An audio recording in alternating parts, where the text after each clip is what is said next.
Picture this.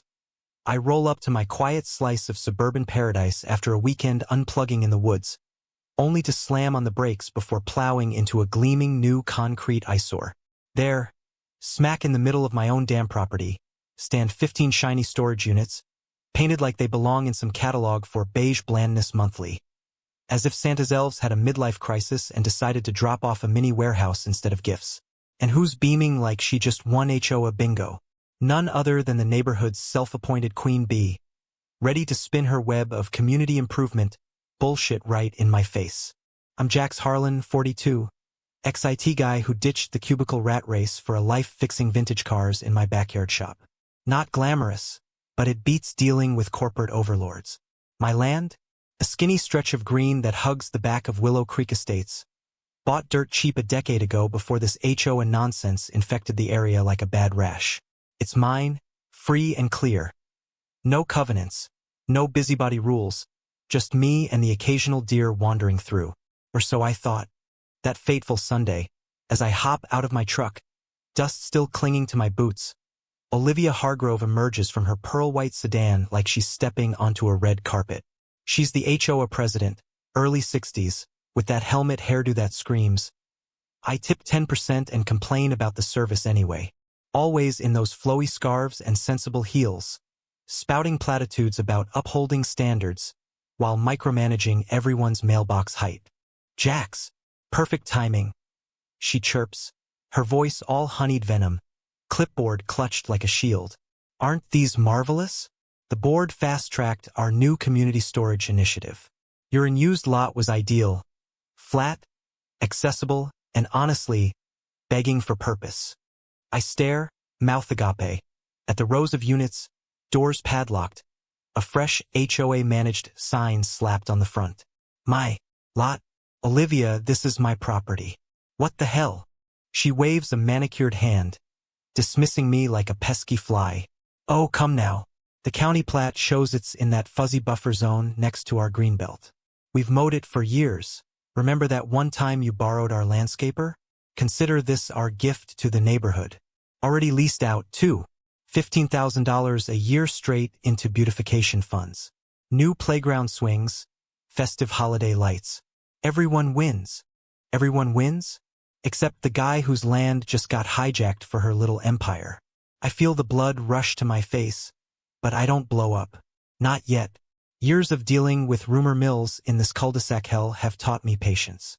Whispers about me being that recluse who tinkers all night, or probably hiding something in his garage. All because I keep to myself, but I see it all. The petty power plays, the fake smiles at block parties. So I nod, force a tight grin. Interesting. We'll chat soon. Back in my shop, a converted shed wired with every gadget I could scrounge. I dig out the old fireproof box. Click, creak, and there it is. The deed, crisp as the day I signed it. Boundaries etched in black ink. Stamped by the county before Olivia's reign of terror began. No gray zones, no shared anything. Mine. Next morning, I stroll into the county recorder's office, deed in hand. The clerk, a no-nonsense vet named Rita with glasses thicker than my patience, scans it and chuckles dryly. "Mr. Harlan, this is ironclad. Your parcels stand alone. No HOA overlap. And permits? Zip. If they've built there, it's a code violation extravaganza. Trespass, unpermitted structures, maybe even revenue fraud if they're renting without declaring." She leans in, whispering like we're plotting a heist. "You could go scorched earth, but start subtle. File an inspection request anonymously. Watch the dominoes fall. Subtle it is." I submit the form online, no fanfare. Then I park my truck with a view, binoculars ready, sipping coffee like it's a stakeout movie. 2 days later, a city inspector in a fluorescent vest pokes around the units, measuring tape whipping out, camera flashing. He frowns, scribbles furiously, shakes his head at the sheer audacity. By Friday, the HOA newsletter hits inboxes, a bland email about routine audits and ensuring compliance. But I snag a printed version from the community board. Fine print buried. Cease and desist pending review. Oh, the irony. Olivia's enhancement is now a liability. The call comes that evening. "Jax, Emergency board meeting tomorrow. Your presence requested. Her voice over the phone is clipped, that faux politeness cracking like cheap veneer. The clubhouse smells like stale coffee and desperation. Olivia presides at the head of a laminate table, surrounded by her minions. Kenneth the accountant with his perpetual sweat stains, Marlene the secretary who nods like a bobblehead, and two others looking like they'd rather be anywhere else. Motivational posters on the walls mock us. Teamwork makes the dream work. Jax? Olivia starts, folding her hands primly. There's been a minor mix-up with the property lines. We believed it was communal overflow space.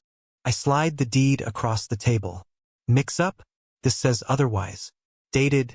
Notarized. Mine. Silence. Kenneth clears his throat. Surely we can negotiate? The units are revenue-generating assets now. Assets on stolen land.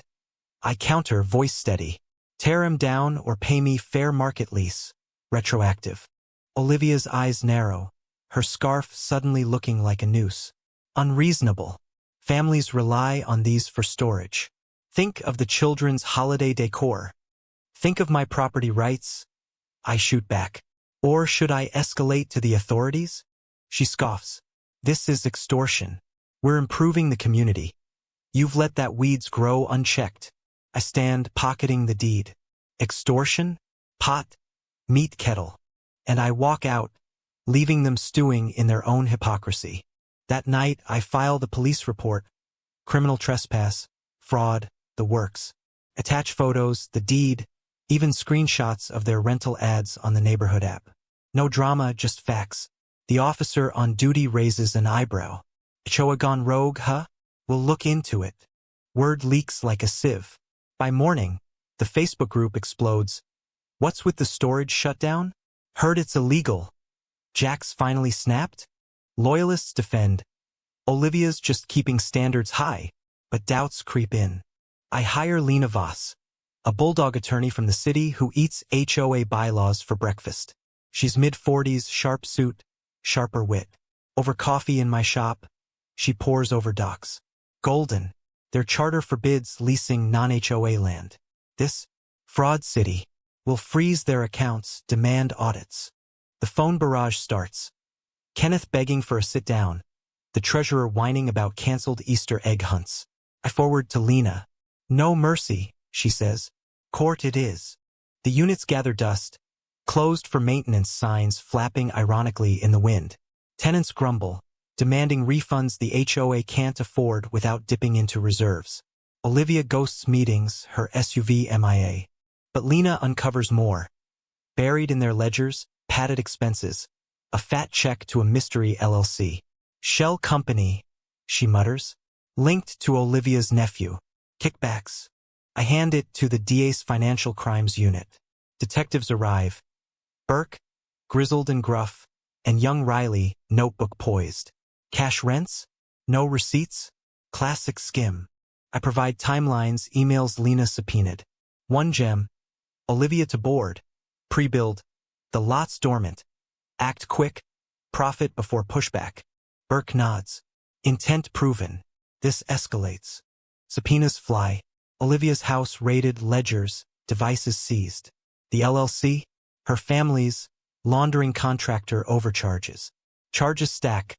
Fraud, evasion, conspiracy. The local rag screams. HOA tyrant in land grab scandal. Arrests loom.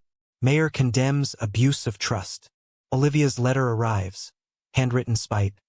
You've ruined everything for standards. Enjoy the chaos without us. Chaos? The meeting shifts to a school gym, turnout low. New interim pres apologizes. We failed. Power unchecked breeds tyrants. Lena hands over reformed bylaws. Majority votes mandatory. Neighbors thaw. My plumber buddy offers free installs for my expanded shop. I dismantle the units myself. Repurpose the slab into a legit garage. Harlan Auto Haven. No HOA nonsense. Lena drops the judgment envelope. Restitution fat enough for upgrades. Petition circulates. Dissolve the HOA, it passes amid cheers. Then, the twist. Detective Riley returns. Deeper audit, money laundering. Olivia funneled shady contractor cash through rents. Photos, her dining with sleazy Victor Klein, indicted builder.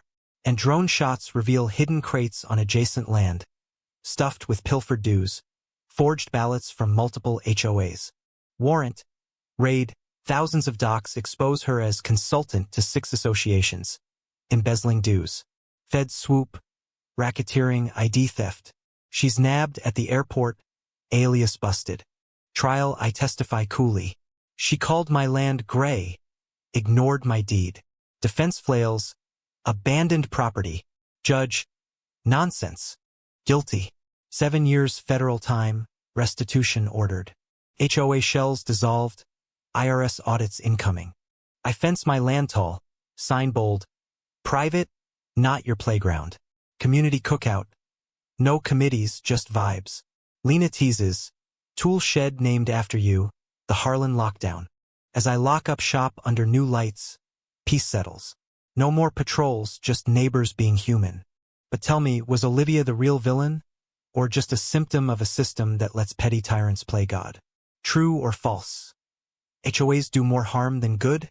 Drop your thoughts below.